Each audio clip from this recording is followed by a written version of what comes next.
Hello and welcome to the EDHRECast. My name is Matt Morgan. You heard me right. It is me, Matt. I'm stepping in as co-lead host, whatever it is. But anyways, this week we do have Dana. Dana, how are you doing today? I am doing pretty great. How about yourself? I'm doing well. Any jokes for us this week?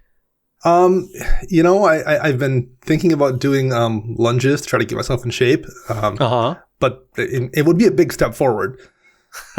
Yes, it would be. It would be. Always taking care of your health. It's exactly carrying yourself forward. I got nothing. You beat me to it. Well played, sir. Well played.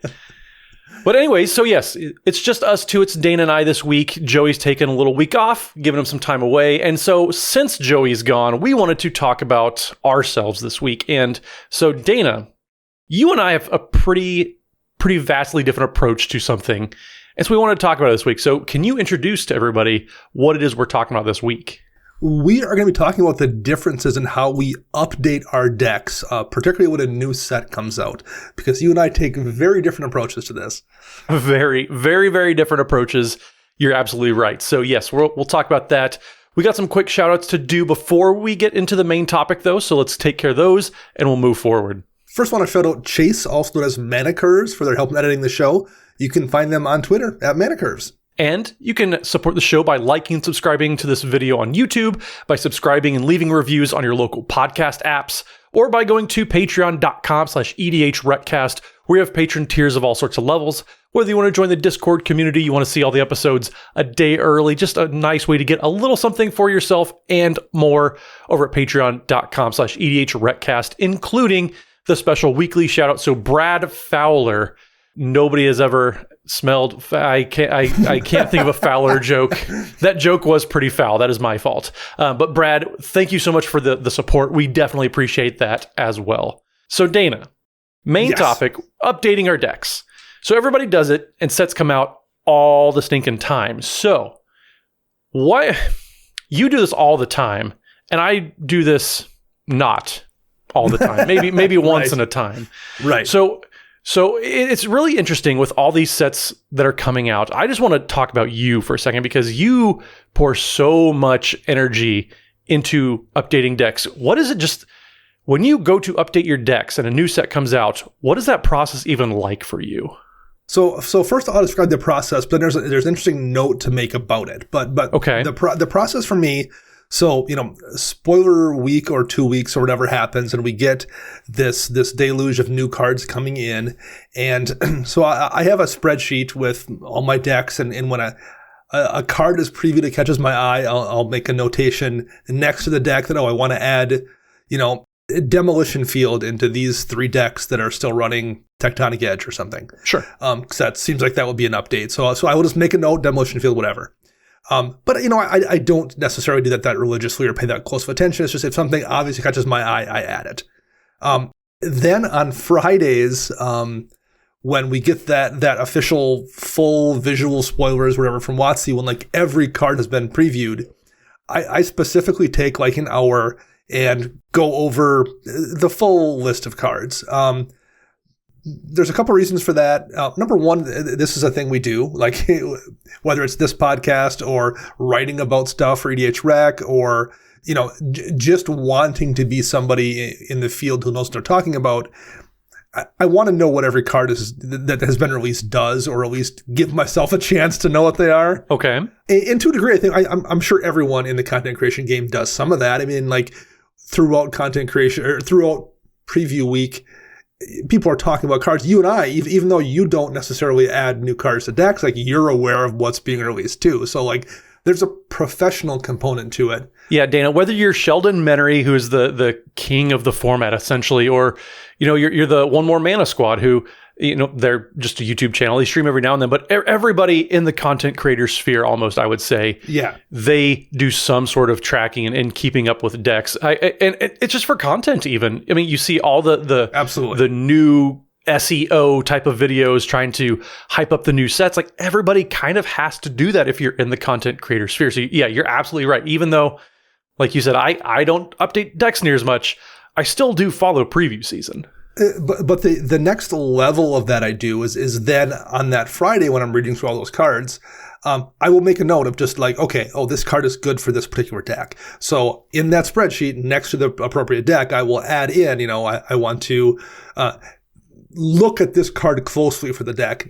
Maybe it's not necessarily going to wind up going in, but I'll usually wind up with like 2 or 3 or, depending on the set. If the set has a lot of overlap with that particular deck and what it does, maybe there's, 5 or 6 cards that I'm thinking about adding. Mm-hmm.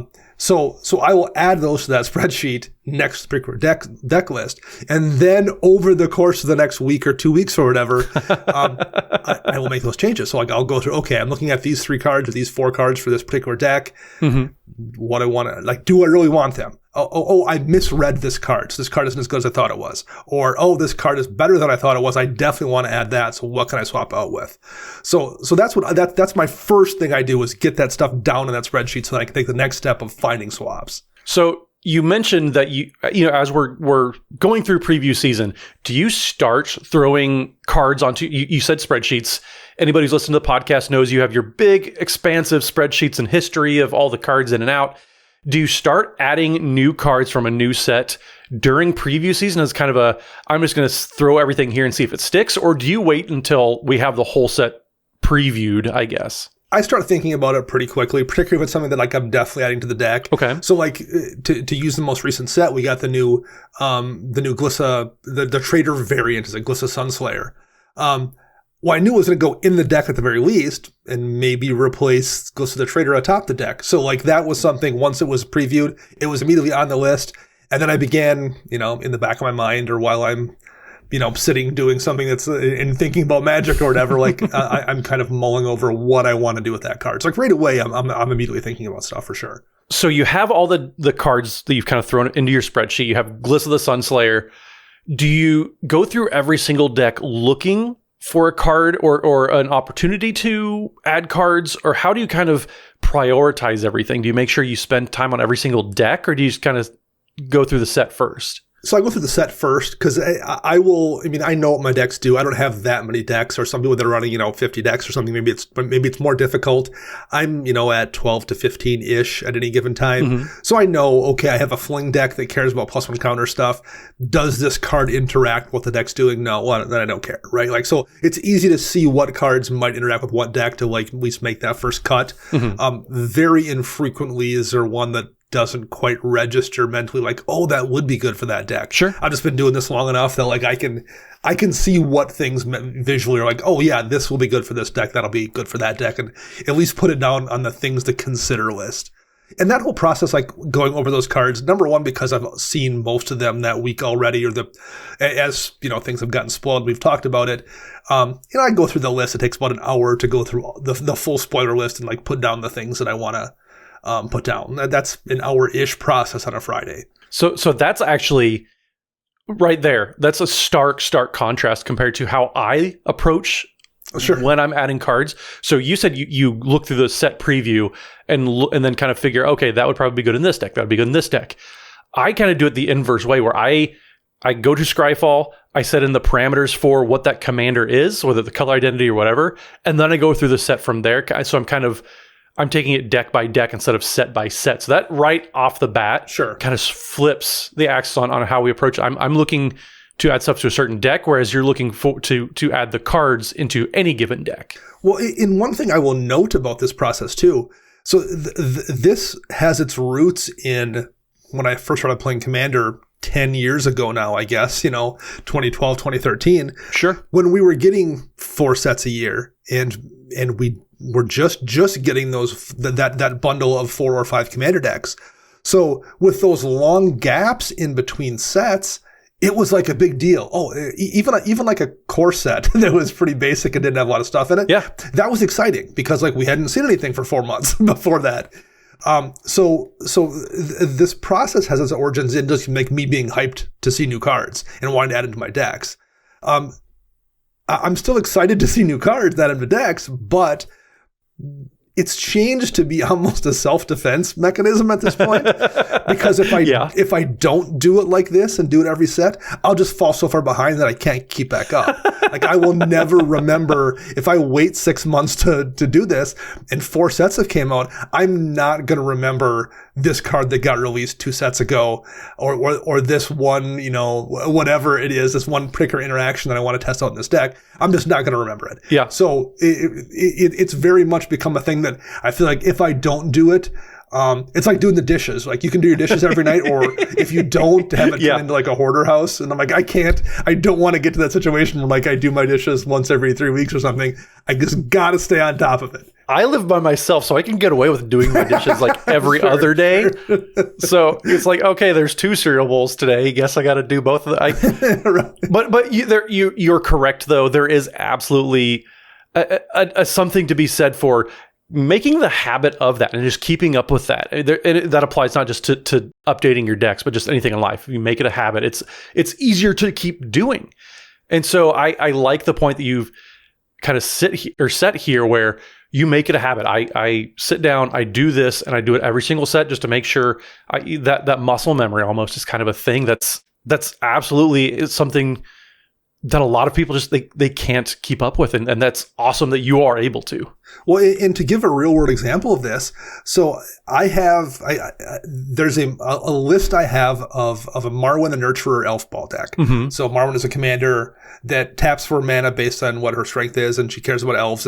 It's a really good commander to build a mono green elf deck around, and you can build a very solid budget Marwyn list. Mm-hmm. So I have this Marwyn list that's like $20-ish that I have together that I take with me to my LGS.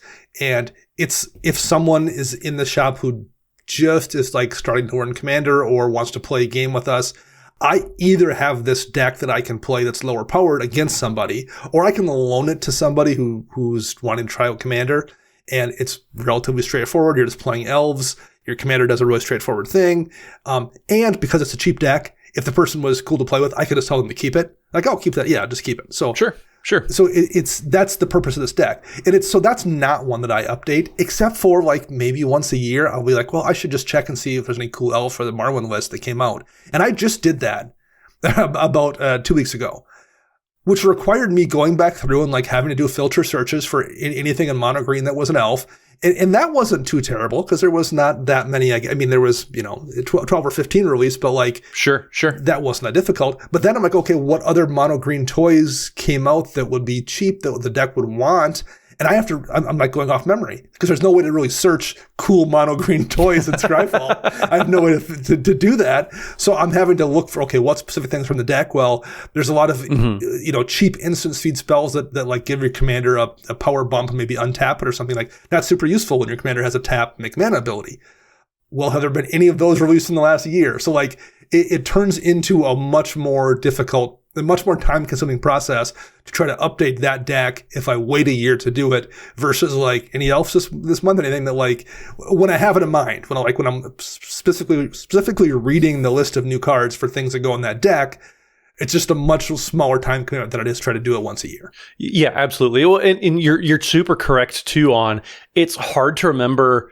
It's easy to remember the big things that kind of are themed around what the deck is doing, but all the in-between utility cards, like remembering that Tyvar's Stand is a new card that just came out, right? That you're going to want to put in a lot of different green decks. But if you forget to do it for a couple sets, yeah, you're going to forget about cards like Tyvar's Stand and all those kind of the commons and uncommons that we love on this podcast. But when you're going through and building decks or updating decks, you don't always remember to look for those types of cards. Right, exactly. And when there's this many sets coming out per year, at least me, my short-term memory, I just am not going to remember all of them. Like maybe I could when there was 3 or 4 sets coming out, 10 years ago. Yeah, absolutely. And I almost kind of miss the days where the routine that I still am in, where I don't update decks near as often as you do, but that was okay because that's how often we got new cards. Whereas you kept up with the times. I just kind of sat there and crossed my arms and pouted a little bit.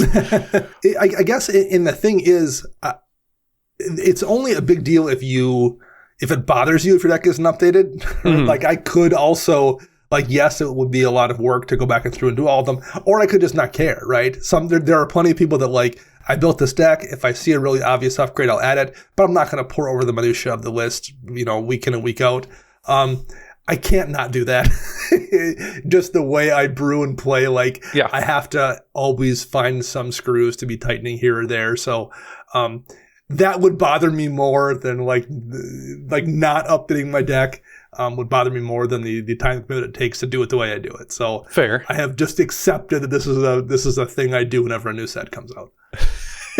Fair. I mean, accepting that you have a problem is the first step, right? Or whatever, exactly. Whatever it is they say. So a question then that I just kind of thought of here is, you said people, they tend to kind of feel bothered if they don't have their decks updated. Do you ever feel obligated to put in a new card just because it's a new card and take out anything for like the new hotness? Like, I know, for example, one of the new cards from Phyrexia, all will be one, the Conduit of whatever it was. I forget the name of it. I'm sorry. Conduit of Worlds. There it is.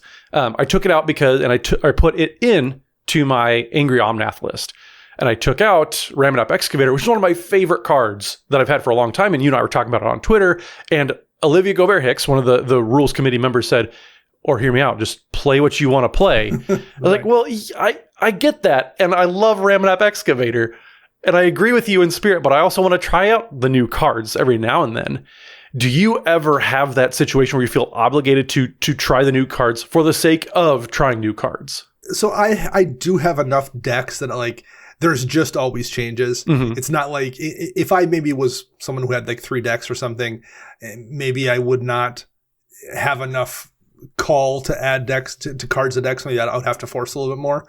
That doesn't really work out that way for me. I just have enough decks that, and I've tried to make them be different enough from one another that it's just going to hit enough quadrants. Like when a set comes out, the odds are just going to be, it's going to have, there will be a handful of cards that I will want to at least consider. Mm-hmm. Now, one thing I do is there'll be a card that comes out and I'm like, I'm not really necessarily sure this card is going to work in my deck. Matter of fact, I'm fairly sure it won't, but I don't know that for certain. And I don't want to just dismiss it outright. Specifically, that's actually something I think I found I do more and more as I'm doing content creation than I did before I was doing content creation. Because before I felt like, well, if the card winds up being good in 6 months, I'll just add it to the deck. Who cares?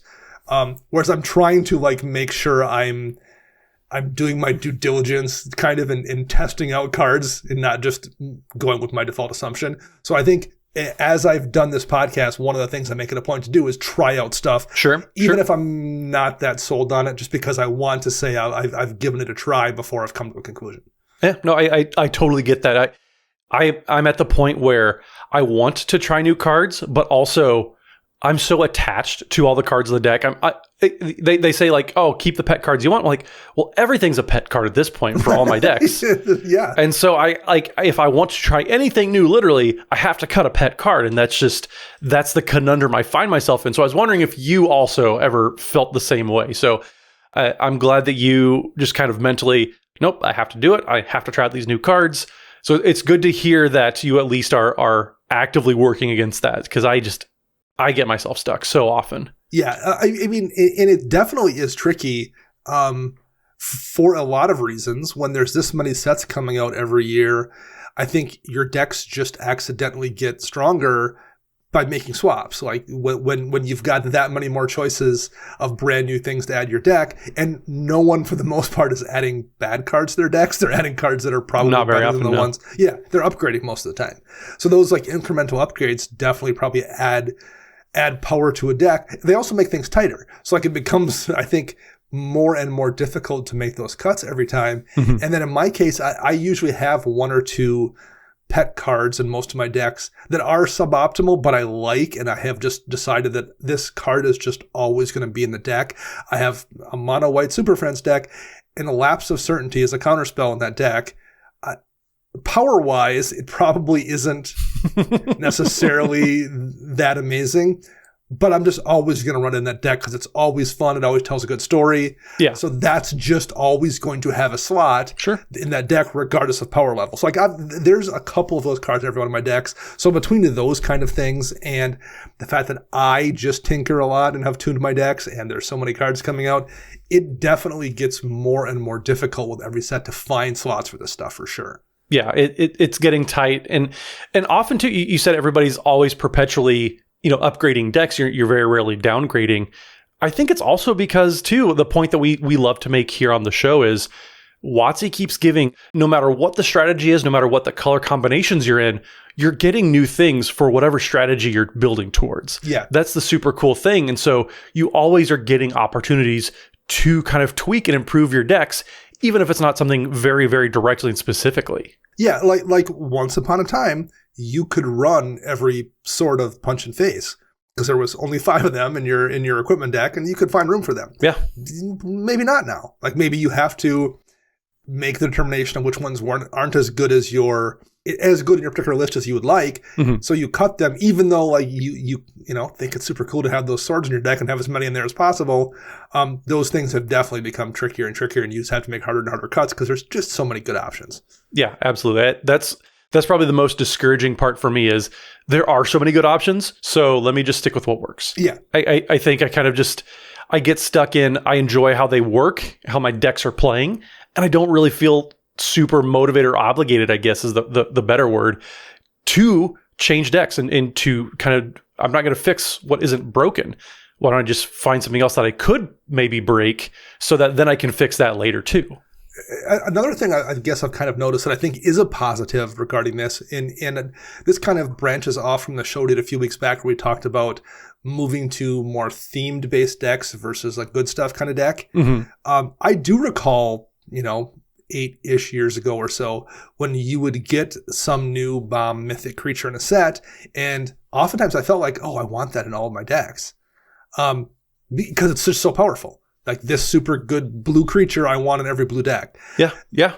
As I've moved to more theme-based decks, and I think have been encouraged to do so, like those play better, at least based on how I play, I found I definitely find myself, even though I have now 12 to 15 decks, there isn't a ton of overlap anymore. I tend to, this one good card comes out, but it's good for this one deck, and it's not good anything else. I might have plenty of other decks that have blue, but they aren't going to use the card as well as this one specific deck is. But that other deck's going to use this one specific card really, really well. So that is one thing that I think has also definitely changed when it comes to updating these decks is there's not a lot of overlap in the way there once was, I think. Occasionally you'll get an Assassin's Trophy kind of card. They're like, oh, well, any deck running black and green might want Assassin's Trophy. A little bit of that. Demolition Field, I put in a bunch of different decks. Mm-hmm. It's a colorless land. It can go in anywhere. So there's a few of those, but like to me, it definitely feels like I do that way less than I did 8 or 10 years ago.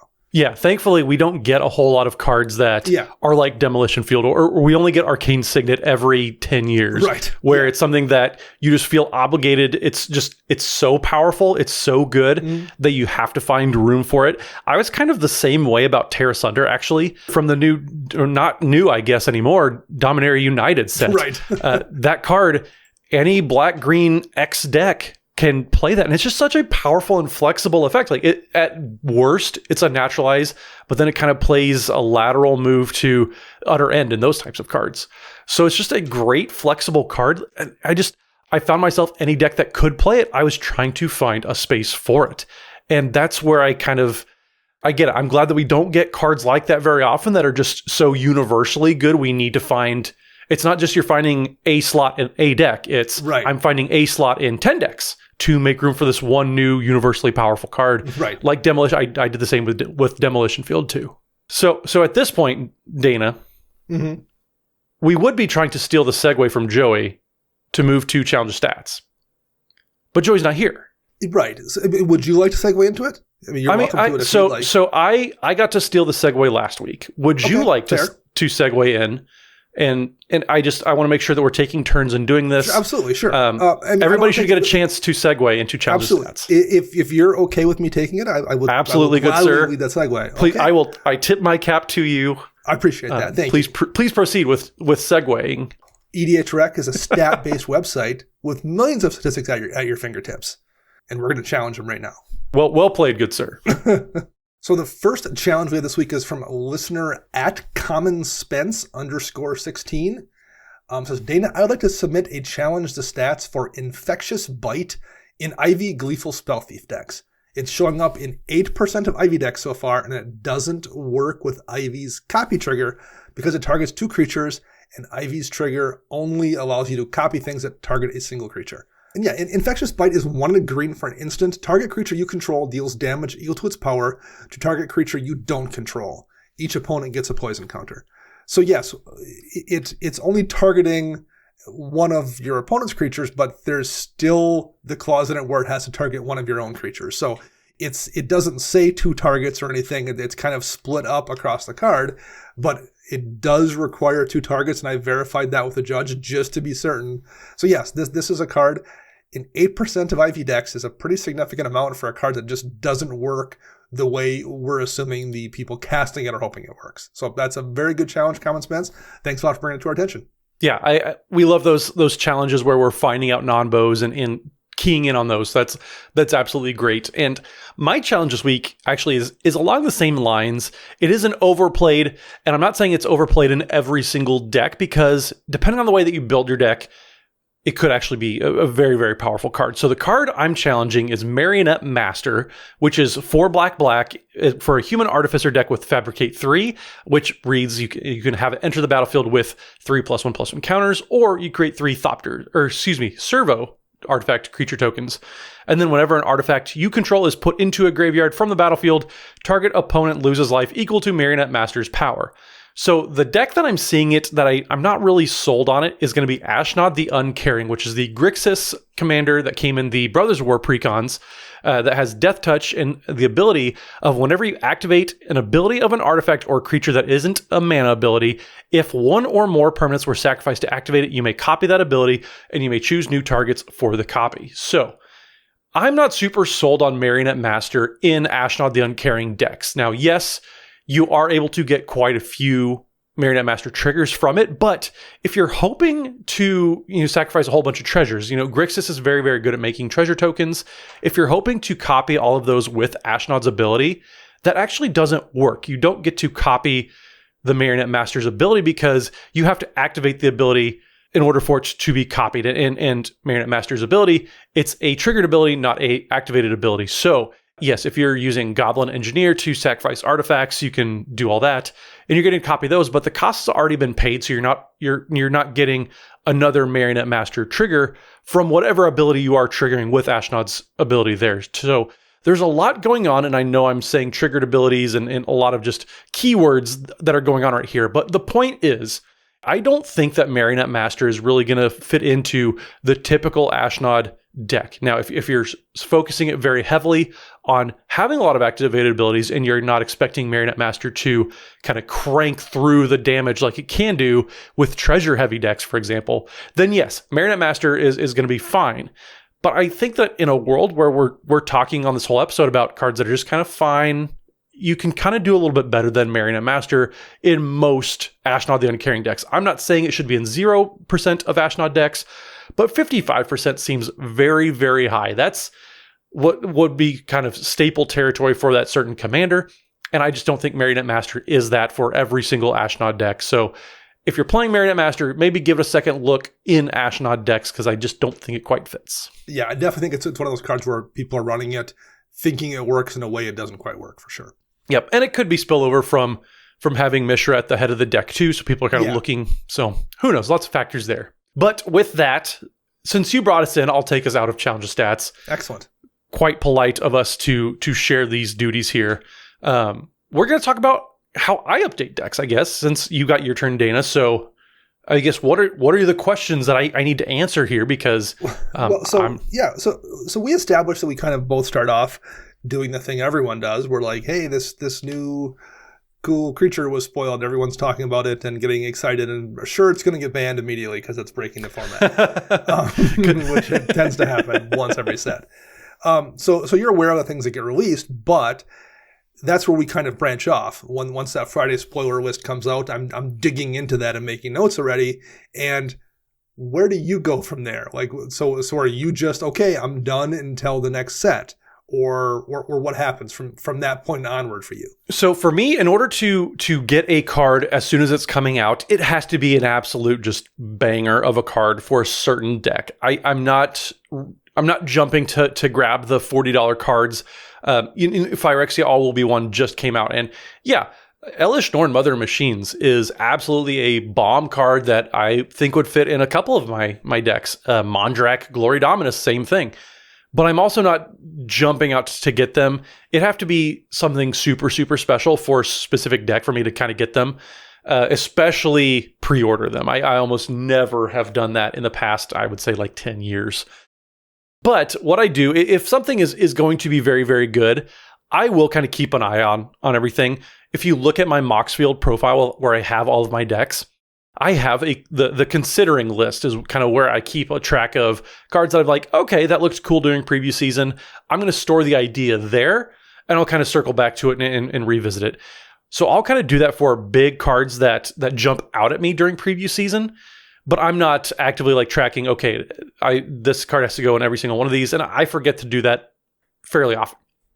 But once the set is done and we have everything out there and we have all the deck lists for the pre-constructed decks that are coming along with it, that's when I'll kind of go over to Scryfall and I'll open up everything. And like I said, I put my filters in, I make sure everything kind of the parameters that I'm looking to stay within. And I do deck by deck searching. I'm going to look at my Balamore deck, for example, which is my Is It Spellslinger deck. So I'll put in the colors and kind of look with that deck in mind specifically. And I have to narrow the card pool down. Dana, you said that you look at entire sets and kind of track everything. I have to only look at cards with the mindset of one specific deck. Otherwise, I get overwhelmed and the decision paralysis kind of gets me super discouraged from wanting to proceed. That's just how my mind works. No, I definitely understand that. I mean, it can be a lot to deal with for sure. Because I'm kind of mentally filtering while I do it. Like, okay, I'm going through my white, the white cards on here. Well, I'm aware, okay, I've got 5 white decks and they all do 5 specific things. And so like, I'm kind of, it's pretty easy to, when you see that, 2-1 vanilla cat or something, well, that's not going to be killing any of my decks. Mm-hmm. So it is relatively easy to filter out those things. Or at least once you've gotten used to it. But I can absolutely see how it's, particularly when this happens once a month at this point, or even sooner sometimes. Yeah, even more often. It just feels like it's just, I mean, it turns into work then at some point too. It feels like it's not a fun thing. It feels like it was work. I still enjoy it, but I can see how people absolutely wouldn't. And we said a few episodes ago, we're not here to take on, 3rd and 4th jobs just to build decks. And right. Yeah. But also, I have so many decks that I can't look at a complete spoiler of any set and any color and think, okay, I have these 4 decks that I have to look for at one time. I cannot do that. And so the more decks that you have, the more trying to update all of them at the same time, simultaneously, like in your brain, that just, I don't understand how people can do that. If you do, awesome. My brain doesn't work that way at all. So I absolutely have to filter everything down. I have to pull up a deck. I have the deck list on one screen. And then I have the previews of all cards I could put in there, and I'm working on one deck, and so I'm not trying to, kind of like what I said earlier. You're looking at cards, trying to find a home for them. I'm looking at the home, and I'm trying to see what would be welcome there. I guess is the best way I can explain the differences between your approach and mine. That absolutely makes sense. So when do you decide to do that? Is there like every 3 sets, every 6 months, or just I'm in the mood to do it, so I'm going to do it? Is there? How do you make the determination when it's time to make a look for upgrades? If the mood strikes me, that's a good way to put it. So I try to make sure I'm doing it like thoroughly, at least like every couple months. So quarterly at max, but that's like there has to be a lot of life going on for me to not do it every 3 months. Sure. Which, like you said, Dana, that used to be maybe a set or 2. Right. But now that if I do it every 3 months, I'm missing some sort of supplemental product and all this other stuff. So I like to do it at least once every major set. And then I'll just, in the Scryfall filters, I'll add, I want to look at all of these sets all at once. And then I'll search through all the normal parameters there. But still, I have to have one specific deck in mind. I have to have, okay, Teysa Karlov. We're going to look at white and black cards. Here we go. And then I'm scanning for keywords. I'm scanning for anything that looks like it might jump out and help that specific deck. And then I'll add it to the maybe board. I'll keep that maybe board in the considering. That's kind of the living document. You have your Excel sheet. I have the maybe board of all the cards that I want to keep in mind. And then I'm going to kind of brainstorm through once I've just kind of aggregated all of the cards from the newest sets. I have to kind of break it down a little bit before I can just tackle everything all at once. So because you then have this list of cards that you're kind of considering, does it sometimes work out that way where you'll have played a deck and like 3 games in a row, this one card just didn't get the job done? So like, I'm annoyed by this card. What's on my maybe list of the last couple sets on the top? Does that happen sometimes? Is that like the way moves sometimes get made too, or like something's underperformed and you're just ready to yank it out and oh look, this card came out 2 months ago and I haven't bought it, but I was considering it. This is a perfect chance to try it out. Every now and then. So I look for cards that if there's something new that I want to put in, and I hate to say this, but the Conduit of Worlds example, where the Conduit of Worlds for Omnath Locus of Rage deck, more often than not, is probably just going to be better than Ramunap Excavator. You have to babysit it less because you don't have to worry about board wipes killing all your creatures. The Conduit can sit around. But also you get to cast things from your graveyard. And sometimes you just run out of steam. Sometimes the engines don't get going. And so sometimes for a certain deck, like a pet card can just get outclassed. So if there's a card that there's just a better version of it, there's less hand holding that needs to go along with it. Sure. That's probably where I'm going to look at upgrading and putting in a card that requires me to do less for it to be good. Conduit of Worlds was one of those cards that it was just all, and that I hate when people say strictly better. Very rarely does it ever actually apply. Sure. But sometimes it's better for a deck. Yes. And so that's where I start to look at things of, okay, is this filling a slot that I'm already doing, but it's just doing something better, or something that maybe the deck has a weakness in? Does it help shore things up? But then, yes, you always have to kind of evaluate what are the cards that are just kind of medium in the deck. What are the vanilla? Granted, I love vanilla ice cream, so I'm not besmirching vanilla. But what are the cards that aren't really exciting anymore? Because we've gone through what kind of players we are. I'm the Timmy. Like, I play this game to like feel some feelings, and if cards are kind of getting boring for me, that's when they start also to get considered for, well, what's something new and exciting that I can get excited to play again, because this card, it's just been. It's been there. Or it's one of those cards where we're like, it's done its thing and the thing is super powerful and you've accomplished what you wanted to accomplish with it. Absolutely. I remember the first time I experienced that was, I remember when I had my first Enchantress deck, again, years and years ago, and I was flipping through cards of mine. I'm like, Primal Surge. Like, wow, that would be great in this deck because there's almost no, it's 90% permanence. I'm like, I would cast this and really often put like 30 cards into play. It's amazing. So I found a slot for it in the deck. I was so excited. I did it literally the one time and put, 50 cards into play or something ridiculous. Yeah. And then 2 weeks later playing game again, I drew it again. I was like, oh, I don't want to cast this. I did it once. I was sure. I realized then that I had accomplished the thing I wanted to accomplish with that card, and I was good. I did it the one time that was super cool, and I didn't want to win that way again. So it came out, and I've never cast a Primal Surge since then. See, that's such a fine line for me, though, because I love winning in these like massive explosive turns of just like, Holy cow, did you see what just happened? So it's a real fine line of it's absolutely that was crazy and holy cow, surged to victory for something massive and then did something even more massive. Like, those are the types of things I love doing. But there's also stuff like, I would say maybe Lux Artillery, one of those new cards that you basically just get a whole bunch of counters. And if you have 30 or more counters on artifacts and creatures you control, Lux Artillery deals 10 damage to each opponent.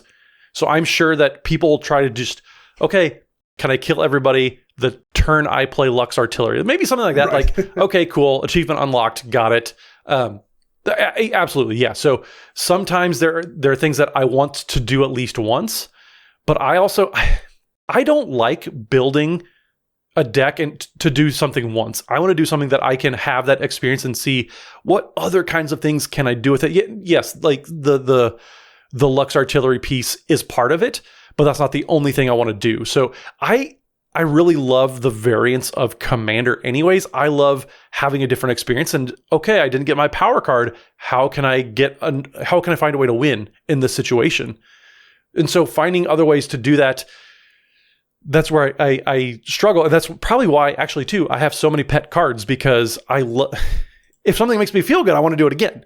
It's not going to be something that I want to do once. I'm like, okay, cool, did it, bye. So would you then say that you don't necessarily enjoy the process of upgrading your decks? Because like for me, despite the fact that it feels a little overwhelming sometimes, I still do get like a excitement when I see that, when I go over that full list on Friday morning and start putting up potential cards. And there is still enjoyment in the process for me, despite the fact that it's also somewhat self-defense to not have to deal with the hoarder house worth of cards every 6 months. I do enjoy it. Is that something that you find it's not a fun thing? It's just like maybe something you have to do, or do you enjoy it? You just enjoy it your own way? So that's a really good question. I enjoy looking at new cards, and I enjoy the process of tinkering and refining, because that's kind of what I do for work anyways, is doing quality control, doing the okay, here's a little deficiency, how can we shore that up? And so my brain already works that way. So it's not that I don't like upgrading decks, but it's finding what to cut. And when I say like, at this point, any card that I cut is a pet card, I truly do mean that every card is a pet card, because I don't build decks loosely or haphazardly. I know we talked about how I want to try to do that a little bit more, but so for the longest time, I had a Mirri Weatherlight Duelist deck. It was Selesnya. It was everything I love to do in Commander, which is turn things sideways. And it's big things. And the process of going from that to Tristani Discordant, that was such a painstaking process, because I knew the deck in and out, but just over time, I had tweaked the deck a little bit, tweaked it here and there, until it was something completely different from what it originally set out to be. And so just changed the commander. It was a lot of thought that went into that. And so it's not that I don't enjoy changing decks and I don't enjoy the process. It's just, man, the one thing I don't enjoy, I guess, about it is finding what to take out, because I put it in there for a reason. And so I and especially too, sometimes it feels like just with how often I get to play, sometimes I'm cutting cards that I never got to cast to begin with, which is the most frustrating thing in the world. Yeah, like, oh, that card came out 3 whole weeks ago, and I've not seen it yet in the one time I've played this deck. It must be terrible. Yes, I've had that thought process. I know it's silly to say, but it's genuine that, oh man, I haven't seen this card yet. It must suck. Yeah, right. Yeah, it just, and that's a problem that is going to persist as the release schedule stays as it is. Does what it do, yeah. Yeah, there's nothing we can do about that. I have this weird thing where, like, when I'm going to make those cuts, I'll have this list in my spreadsheet of like, okay, I want to add these 3 cards. And sometimes it's easy. Like sometimes I'm going to add Demolition Field. We keep talking about that card because it's an easy one to reference. And I'm going to take out any Ghost Quarters or Titanic Edges still in my deck. That's an easy swap to make. When I wound up putting Farewell in a deck or two when it was released, I'm like, oh, I'll just pull another board wipe. Like I was clearly happy with the amount of board wipes in my deck, so I'm just going to replace one of them with this other one. But it's not always that easy. Sometimes it's much more complicated. No. And I find myself doing this thing where, like, I'll stare at my deck list online, and I'm waiting for that thing to happen, like when a scientist is trying to, like, solve the equation in a movie, and they're like, he's just looking at the page long enough, and like something will like light up, and I'm like, oh, there's the solution. I for some reason, I keep thinking that's going to happen. I'll stare at my deck list, and all of a sudden, I'll be like, oh, that card's terrible. I'm going to pull that one out. Like, it's going to somehow pop off the page at me. And it never, ever works that way. I just stare at it a little bit longer, and eventually, I'm like, well, I guess I'm pulling this because it's time to move on to something else. I've stared at this deck list for 15 minutes, and nothing has presented itself as a solution. So I guess this card's coming out. Like, sometimes that's what I wind up doing, too, where, like, I know I want to try this card. Something has to come out. This is the one that's coming out. I got to make a decision. I'm sorry. You're the one that caught my eye. You're the one getting yanked right now. So it's not the case of, well, this card underperformed, so I'm punishing it by taking out of the deck. I mean, that definitely has happened. That definitely happens. We talked about when I do that too. But yeah, sometimes you just gotta I just need to make a decision. I just gotta I want to play a card. I can only stare at this list in Architect for so long before I need to do something. So I guess this is one's coming out. I mean, I've definitely had the situation where I was sitting there, and I want to lead off and say I'm not a hoarder. But I can be when it comes to taking decks apart or taking cards out of decks, where I'll sit there and look at a card and well, it'll be really useful if I ever play against this type of deck. But I never play against those types of decks because nobody does. And so I need to get over. I feel like I get in my own way when I'm taking cards out. I overcomplicate it because I think I put more emotional attachment into the cards that I put into the decks. And so it just gets a little bit harder, and I make it harder on myself. I don't have to do that. I should be a little more, okay, let's just try something new. But I like my routines, and I like knowing. Sure. I guess part of it is the 60 card competitive player in me, that I did that for so long, where it was, I like knowing the ins and outs of my decks. I have tuned this. I know where I've gotten it to, and I don't want to make changes that I don't have to. But then part of Commander is just, what do you want to play? Yes. Do you have to? No. But do you want to? Yes. And that's the part that sometimes I stumble over myself trying to get to that, or not to that point, but back to that point. Yeah, 100%. And the thing I think that gets trickier too for particularly people in our position, the longer you play with these decks, the more emotional attachment you have to cards because you've played them. You remember that one time that this card did this one thing in this game that made for a great story. And you're like, oh, it hasn't done that for a couple of years, but it did that one time and it was amazing.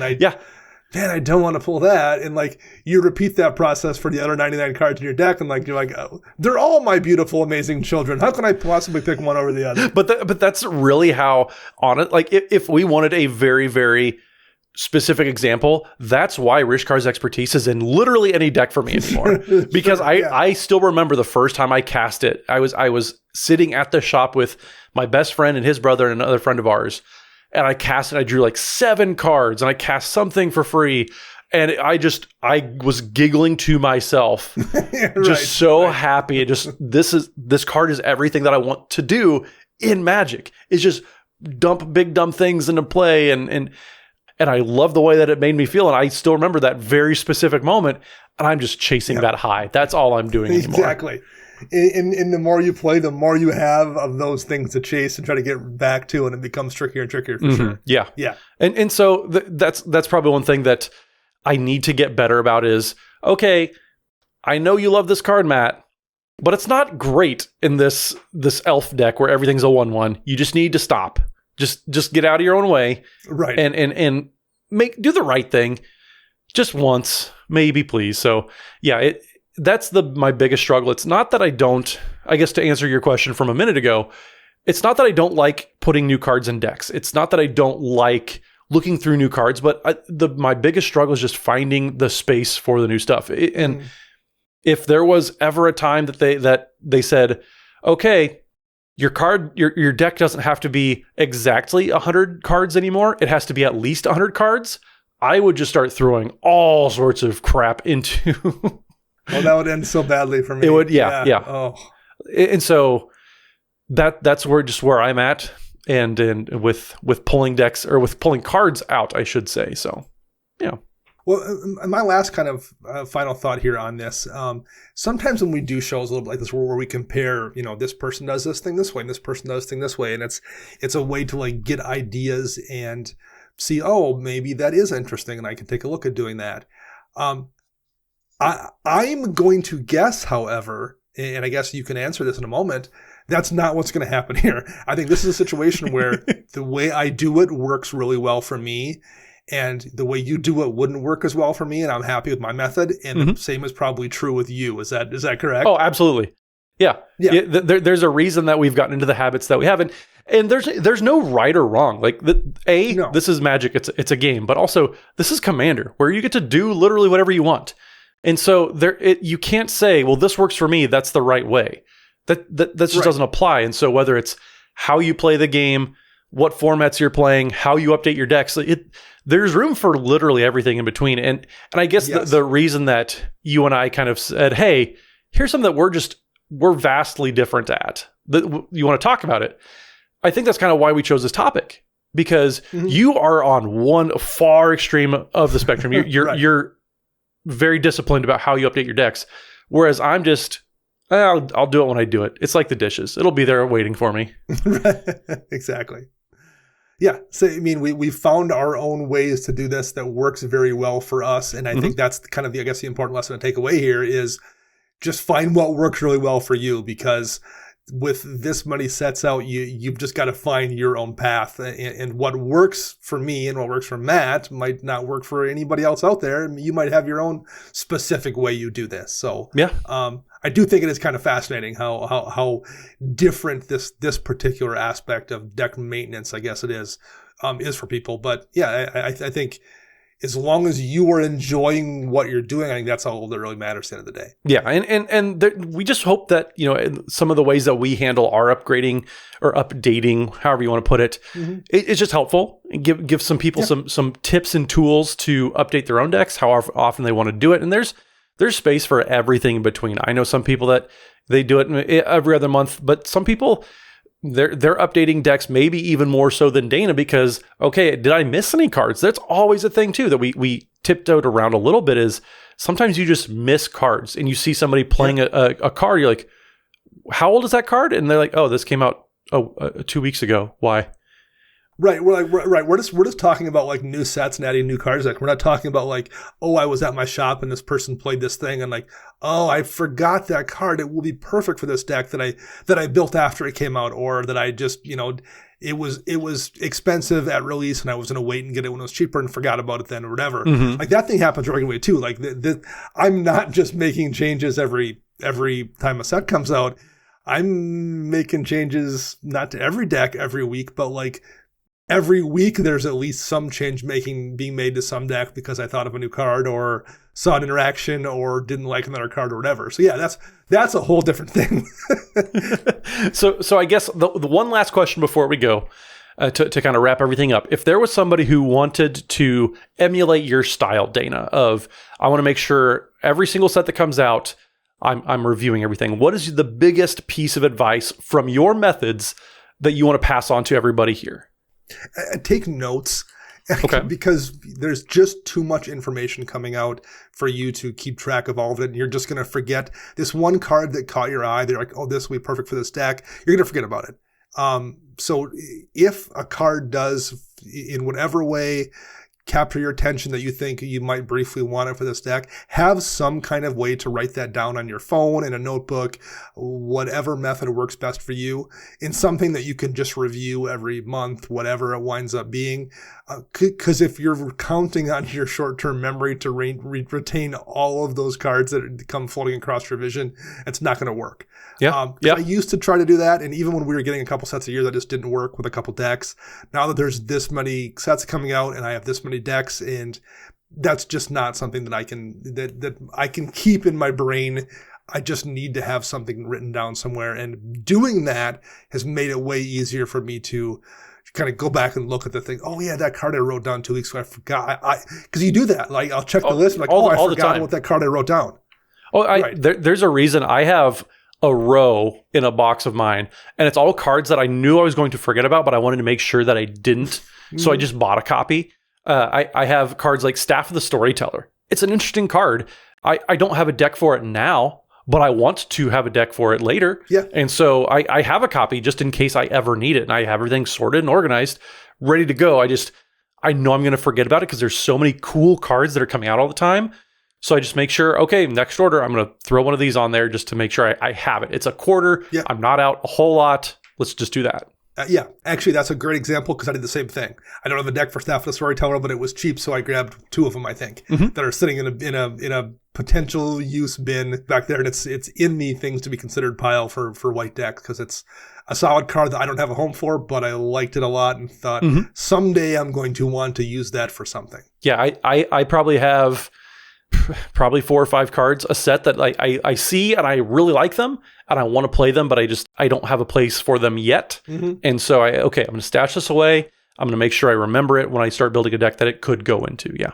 We would be interested in hearing back from listeners out there, though, about how exactly you do this, especially given the glut of releases right now. Are you someone who stays abreast of this, or does the sheer amount of cards make you just wait till you have a bunch of things piled up? So let us know in the comments section. I'm very curious to see how everyone out there handles this. Yeah, absolutely. There's a lot of space in between where you and I personally fall. So yeah. It'll be very interesting to see what the comment section looks like with how often everybody's able to update their decks and how they update. That's another method too. Yeah, for sure. Well, thank you very much for listening. I am Dana. You can find me on Twitter at Dana Roach, and I'm writing articles for EDHREC and Commander's Herald. And you can find all of us together at patreon.com/EDHRECast. And I'm Matt Morgan. You can find me on Twitter at Mathimus55. That's MATHIMUS55. And don't forget, Wednesday evenings, we are streaming over at twitch.tv/EDHRECast. We have guests on every single week. And it's always a super fun time. So make sure you tune in for all of that as well. Thank you very much for listening. Remember to click that like or up a vote button down below. And we'll be back next week with a new show. Until then, EDHREC your deck before you wreck your deck.